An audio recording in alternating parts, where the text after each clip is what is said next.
Ladies and gentlemen, welcome to a weekly recap of Super Weekend number 1 for PMPL North America Season number 2. We're going to start things off with checking out the overall leaderboards.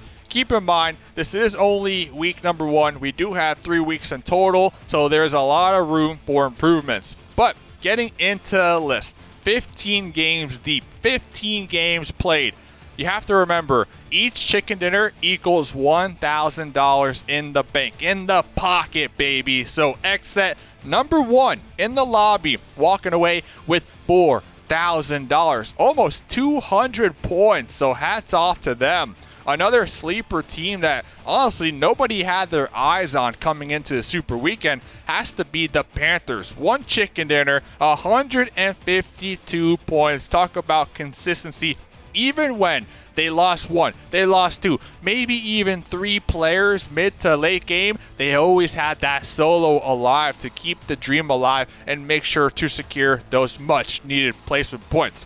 Also, moving down to number 3, 19 Esports, definitely pulling that clutch card on day number 2 and day number 3 to make sure to secure themselves 2 chicken dinners in that 3rd place spot. Right ahead of Nova Esports, 2 chicken dinners. Mazexis, no chicken dinners, but kind of similar to the Panthers, consistency is key. 75 placement points kept them up here at the top to round off the day after 15 games, followed by Ogilvy, Ghost Gaming, and Knights. So Ghost Gaming and the Knights, definitely a surprise. If you ask me, coming into the weekend, I would have said Ghost Gaming, Knights, number 1 and number 2. Easy. And anybody who said that that's a lie, you're lying to yourself. These 2 teams are some of the top dogs in the lobby. So to see them get off to a rough start here in Super Weekend number 1, it's a surprise. Am I worried personally? No. I think they will definitely qualify for next Super Weekend and then bounce back, get those points on the overall leaderboard. It just leaves some room for improvement. So we'll see what they can accomplish next week. Popping on over to the second page here, B-Town, Syndicate, and Pro Era right there ahead of Lazarus. Another team, very surprising to see all the way down here at the bottom. They were either hot or cold. They had an amazing performance, a nice pop-off game. They showed up in that late game looking healthier than ever. Couldn't clutch it out though. Just couldn't clutch it out. They were so close multiple times, but we can see right there still 0 chicken dinners. Right underneath them, Boring Protocol had a rough time on their rotations. They always got caught towards that mid game, losing 1, losing 2, trying to center on up. So they definitely have some room for improvement.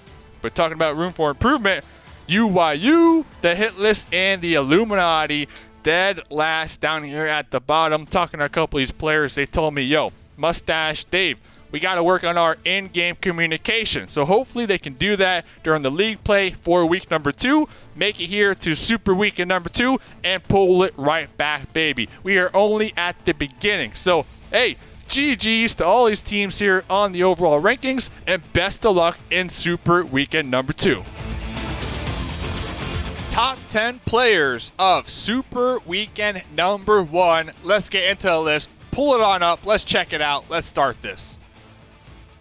Here's the list. Polo at the top, 36 kills, almost 7,000 damage. This is out of 15 games total. So talk about putting in the work. Polo dominating, slaying, some would say, and their squad mate right behind them, Jay, with 30 kills as well. So that is a hot duo to definitely keep your eyes on moving into week number 2. But you cannot forget about Ghost Gaming's Tommy Gun Tensa, 25 kills, 4,213 damage. And another one, a fan favorite, Carnage, number 4 from 19 Esports. You love to see it up here on the list. Kind of an underdog in a lot of people's eyes who, you know, they didn't know who Ogilvy was. They didn't know until Super Weekend number 1. You got Natsu right there, number 5 on the list, right underneath Natsu. Kill Switch, one of the top fraggers from, I believe it was PMPL Season 1 when they broke into the scene. Love to see it. Huge fan of them. Right beneath them, Sam from 19 Esports. our main man, Coops, the Dominator from last season as well. Carrying Knights, looking to do the same thing here today. Number 8 on the list. And then beneath him, it's going to be Isajat from B-Town. And then to end things off in that 10th place spot, Kino, 18 kills, 2,923 damage. These are your top 10 killers from week number 1, Super Weekend number 1 to be exact, PMPL NA season number 2. Best of luck to all these players moving on into next week to hopefully maintain their records and then some, and then set even higher records in week number 2. So we'll have to keep an eye on all these players for sure.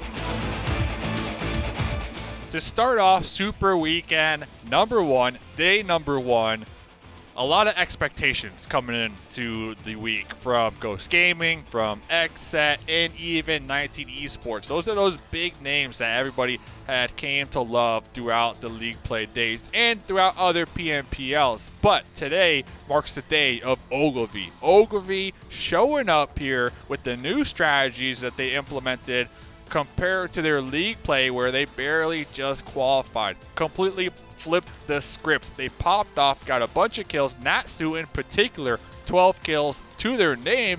And then when we talk about consistency, Ogilvy got a 2nd place, a 3rd place, a 5th place, and a 3rd place. So consistent placement points all day long. And one thing that really stuck out to me is comparing their day number 1 Super Weekend number 1 to their league play.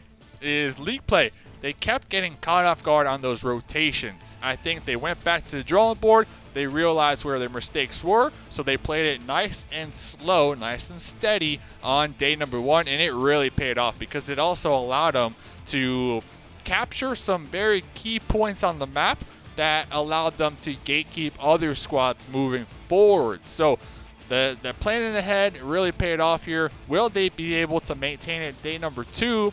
Well, there's going to be a lot of teams with their eyes on Ogilvy now and their strategies. So it's going to be very interesting to see how they play day number 2. We'll find out. Let's check it out. Verx actually has the highest average damage out of everyone across the board. Now, 7, I mean, they literally had so much aggression and so much consistency across the board that they are almost 20 points above 2nd place. Yeah, it's quite impressive how they have turned it around, right? And just a heads up for all the viewers at home, I actually got a chance to talk to Glass for a little bit, and he told me the reason why they had some of the other players playing right now and kind of rotating around. Getting into Super Weekend number 1, day number 2, when people think about this day, they're going to think about the back-to-back chicken dinners that 19 Esports were able to acquire on this day. They started the day really low on the leaderboards. They had a rough day number 1, but they had a master plan. The man himself, Carnage, was extremely dedicated to making sure the team can acquire as many points as possible on day number 2, and that is exactly what they did. Another storyline to kind of follow along with is also the Panthers. The Panthers have slowly but surely been climbing their way up the overall leaderboard throughout the 2 days. So will they be able to maintain it on day number 3, that 1st place spot? That was the question on many viewers' minds heading into the final day of Super Weekend number 1.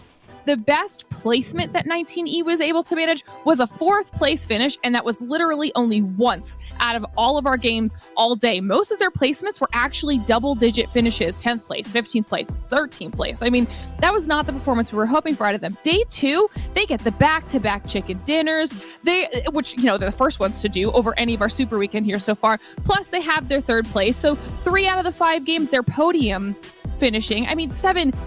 I feel like it kind of came down to cohesion. They looked like a much stronger unit on day 2 than they did on day 1.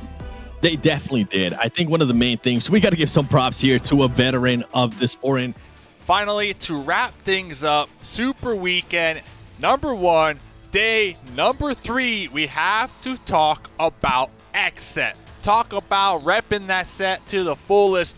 3 chicken dinners. $3,000 in one day. That's a good day of clocking into work and making sure to get these winner chicken dinners. We had Polo after 15 games, 36 kills, almost 7k damage done alone for themselves. That's one player, 7k damage. That is massive.